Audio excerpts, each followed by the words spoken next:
الرحمن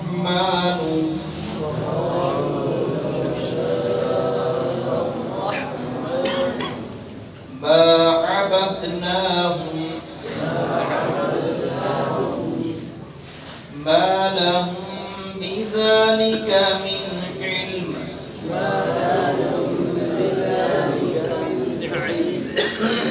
إن هم إلا يخرصون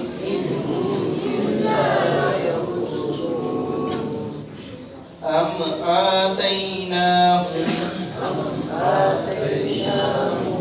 كتابا من قبله فهم به مستمسكون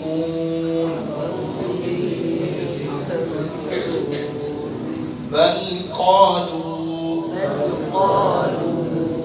إنا وجدنا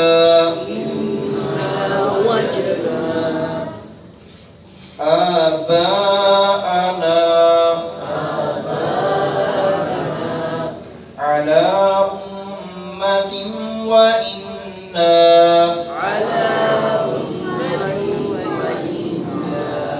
على آثارهم مقتدون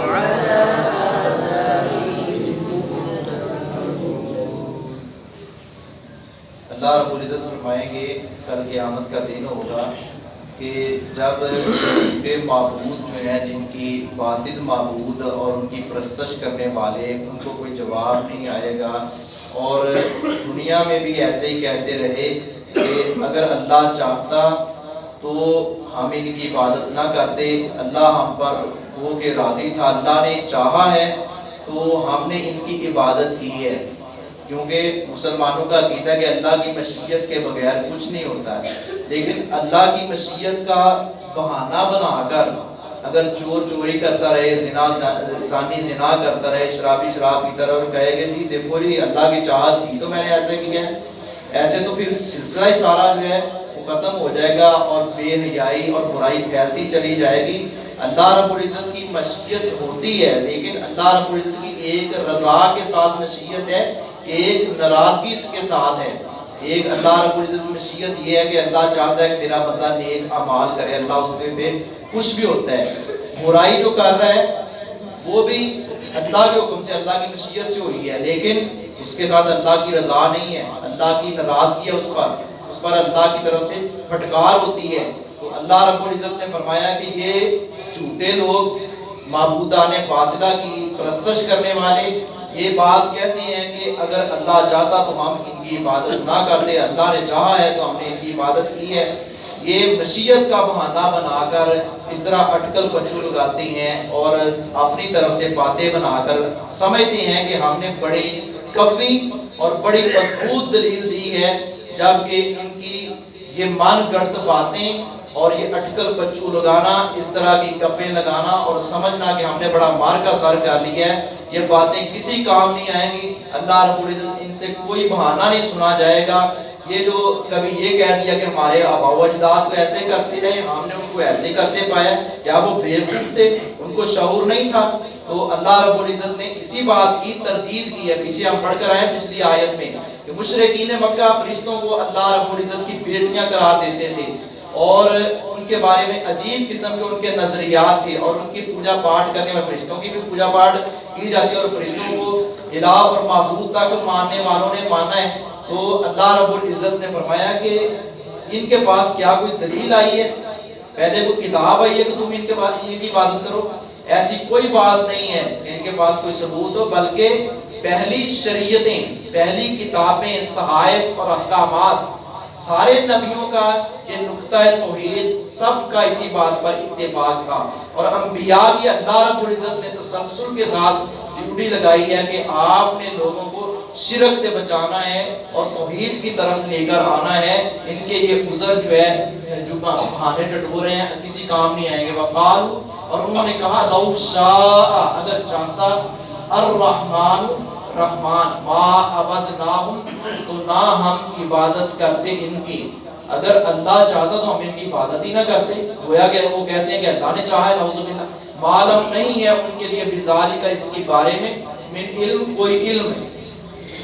انہم نہیں ہے وہ الا یخرصون مگر اٹکل بچو باتیں کرتے ہیں ہم یا آتیناہم ہم نے دی ہے ان کو کتابن کوئی کتاب من قبل اس سے پہلے یا ان کو اس سے پہلے رسول اکرم صلی اللہ علیہ وسلم پر اللہ نے قرآن نازل کیا ہے اس سے پہلے کوئی کتاب ان کے پاس پہنچی ہے یہ جو اس طرح کی باتیں کر رہے ہیں اور بڑے اپنے آپ کو سمجھتے ہیں کہ ہم مطمئن ہیں اور راہ راست پر ہیں اور کہتے ہیں کہ جی ہم صحیح کر رہے ہیں فہم سو وہ بھی اسی کو مستمسکون تھامنے والے ہیں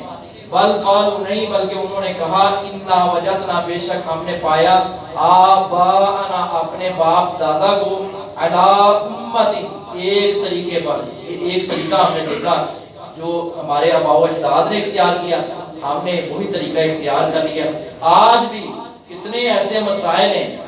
کہ لوگ کہہ دیتے ہیں آرام سے جواب دیکھو جی ہمارے بڑے ایسے کرتے آئے ہیں ہم نے ان کو ایسے کرتے دیکھا ہے یہ کوئی جواب نہیں ہے وہاں کسی بڑے نے کام نہیں آنا وہاں اللہ رب العزت کا حکم چلے گا اور رسول اللہ صلی اللہ علیہ وسلم بھی اللہ کی اجازت کے ساتھ سفارش کریں گے اور ان کی سفارش کریں گے جو مشرک نہیں ہوں گے تو پھر یہ بہانے کس کام آئیں گے اس لیے یہ آباء و اجداد کی اندھی تقلید اور یہ غیر شرعی رسومات اور یہ رواج اور یہ شرک کے اڈے کھلے ہوئے ہیں ان ساری چیزوں کو ترک کرنا مگر مسلمان پڑھ کر مسلمان بن کر بھی ہم نے شرک ہی کرنا ہے ہم نے غیر اللہ کے نام کی نظر و نیاز دینی ہے مسلمان بن کر بھی ہم نے غیروں کے آگے جھکنا ہے تو پھر کیا فائدہ ہے مسلمان ہونے کا مسلمان ہونے کا ایک مقصد ہے اور تقاضا ہے جو وہ تقاضے ہمیں پورے کرنے ہوں گے وَإِنَّا اور ہم تو عَلَىٰ آثَارِهِمْ انہی کے نشانات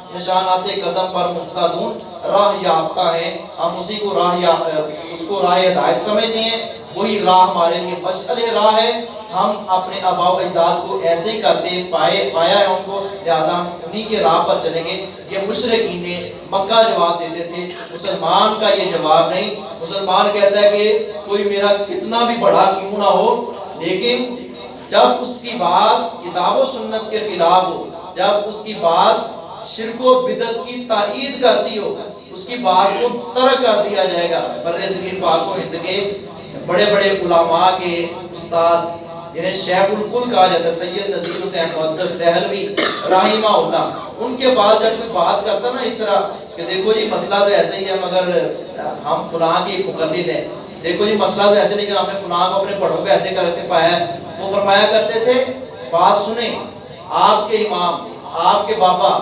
آپ کے دادا مجھ سے بڑے ہیں میرے دادا سے بڑے ہیں ان کے دادا سے بڑے ہیں سب سے بڑے ہیں لیکن رسول اللہ سے بڑے نہیں ہیں جب رسول اللہ کی بات آ گئی جب کلام اللہ کی بات آ گئی تو پھر یہی حرف آخر ہے اسی کو شریعت کہتے ہیں اسی کی پیروی کرنی ہوگی اللہ عمل کرنے کی کوشش